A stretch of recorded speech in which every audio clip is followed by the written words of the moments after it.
Hello and welcome to medicsvoices.com, where we talk to the key opinion leaders in health and medicine. Today I'm talking to Professor John Campbell Murdoch, known throughout the world as Campbell Murdoch, one of the doyens of rural general practice who's had a fascinating career. First of all, tell me about your name. So Campbell's the name I've always been called by right from the beginning. I was named after my grandfather, John Campbell, who was a foreman pastry cook in Springburn in Glasgow, and married to an Irish lady called Agnes Kyle. So I've got lots of connections in Ireland and Scotland, but it's almost 100% Scottish stroke Irish. Tell me a little bit about your academic career. It's an interesting one. I qualified in Glasgow in 1966, and originally I wanted to do academic surgery. And I was actually, my second job after my house jobs was a surgical fellowship, academic fellowship in Glasgow. And but we got married in 1967, and it became obvious that supporting a family was not going to happen on an academic fellowship in surgery. And so I decided to do general practice. And I started in general practice in Kirkintilloch, which is near Glasgow, in 1968. And then I get interested, like most of us in general practice, I got blown away by the specialty or the situation that I'd never actually been educated in at medical school, which was general practice. I remember I was told by the powers that be in Glasgow, if I wanted to do general practice, I could do it during my holidays. And if I knew a nice GP, I could maybe get, speak to him and sort of and get some time there. So I went to my own GP for 2 weeks. And that blew me away. I mean, the great thing about it, I found, was that you actually lived your life in this job. So I decided to do general practice and went to Kirkintilloch in 1968. I got 4 weeks vocational training from a wonderful man called Eric Mackay, who was the senior partner. And then I was it. I was the doctor. And that is interesting. After a while, that got quite not boring, but I sort of, I was a very active person, a curious person. I wanted to do something else, and by mistake, I got an opportunity for academic work. There was a former senior partner in the practice who looked after a hospital for what we called then mental deficiency in Kirkintilloch. And so I got 2 mornings off the practice to go and be the doctor at Waverley Park Hospital. So I thought to myself, why don't I do some research? And I'd always been interested in Down syndrome. The hospital was part of a large group, and it had a hospital called Lennox Castle, which had 1,500 beds for mental deficiency. And in that, there was a group of adults with Down syndrome. There was about 80 odd adults with Down syndrome. So I decided I'd do research. And I went through that kind of, the thing that we now teach to people about research. You got to have a question, you got to do a literature search, all that kind of stuff. So I went and looked up the deaths in the hospital of people with Down syndrome. And it turned out that it looked as if heart disease was the problem that they had. So I devised that with the help of friends back at the medical school. I devised sort of a research plan to look at cholesterol levels and blood pressures and thyroid function in this group of Down syndrome people compared to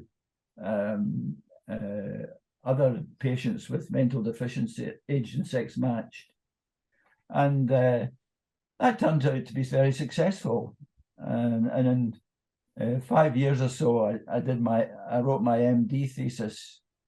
I hadn't any supervision at all, really, apart from the friends who knew about other things that I didn't know anything about.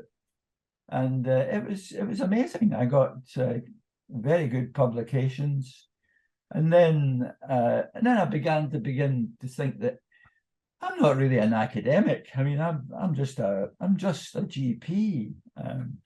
I must actually try and get an academic position to take this a bit further and do a lot of really interesting research. I'm still not sure whether that was the right decision to make, but that was the way it started. Then you moved into the academic world, and then you began to travel, and you moved to a number of different countries.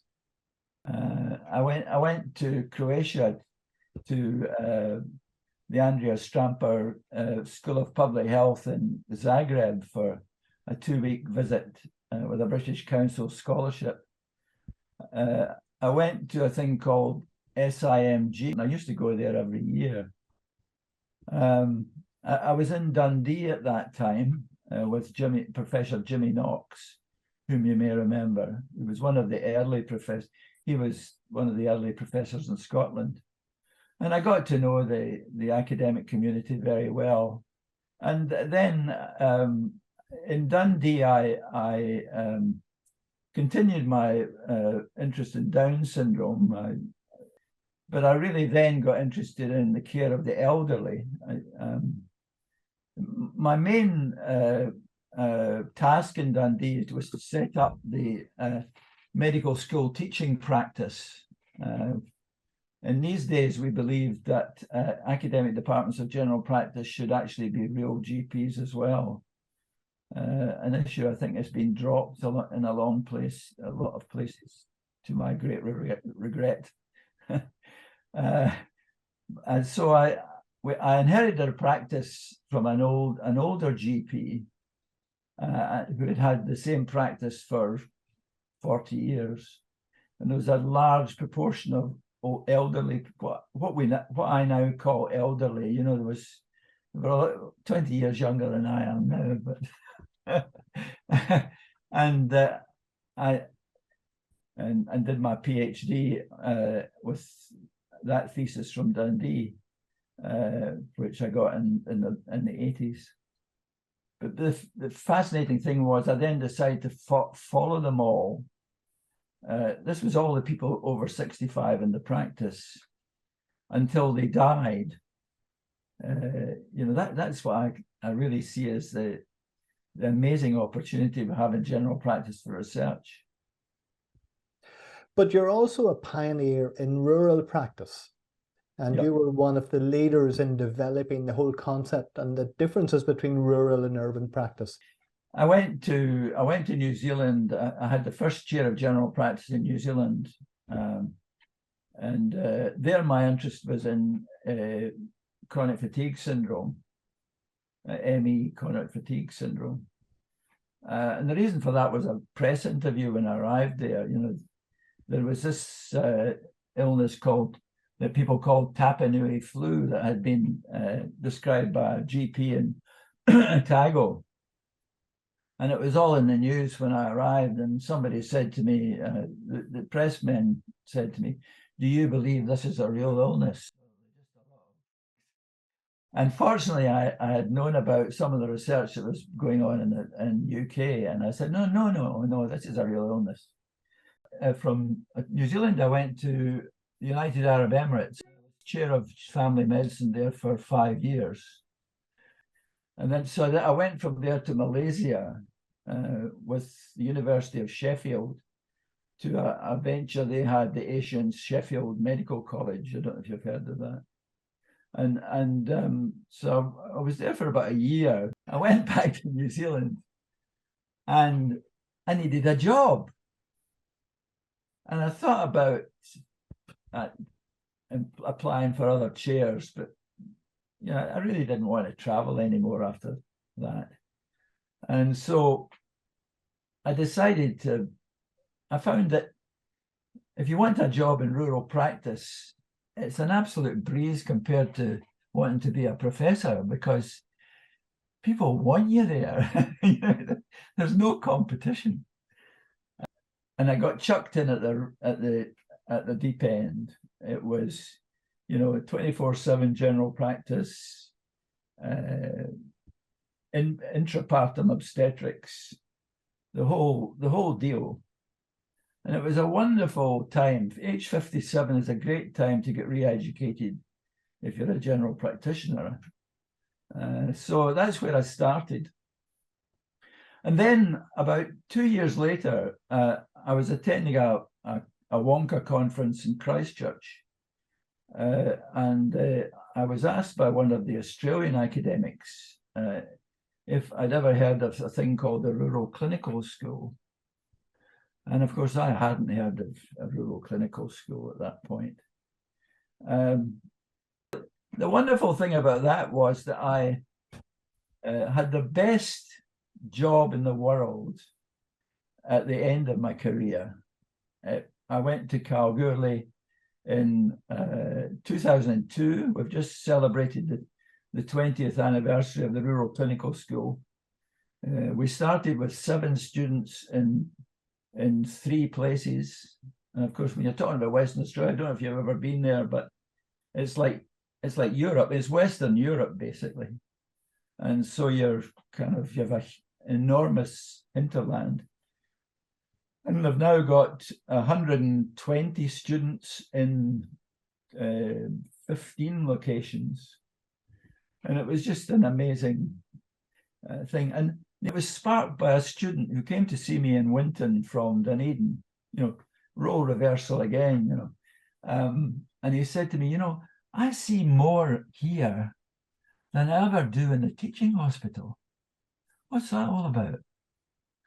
And that kind of stuck there, and it was really amazing, because what we found in Western Australia was all these wonderful GPs out in rural locations, or working in Aboriginal medical services, or being specialists in rural places.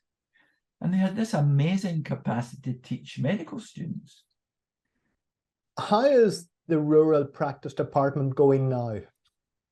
Well, I think in Australia, the rural clinical school movement has made a huge difference to medical education. I mean, I think the wonderful thing about what happened in Western Australia is that we started off, it was very tentative. There was this the trouble is that when the Commonwealth government gives you an annual budget of millions and says you've got 25% of your students have got to spend a whole year, at least a year, in a rural location.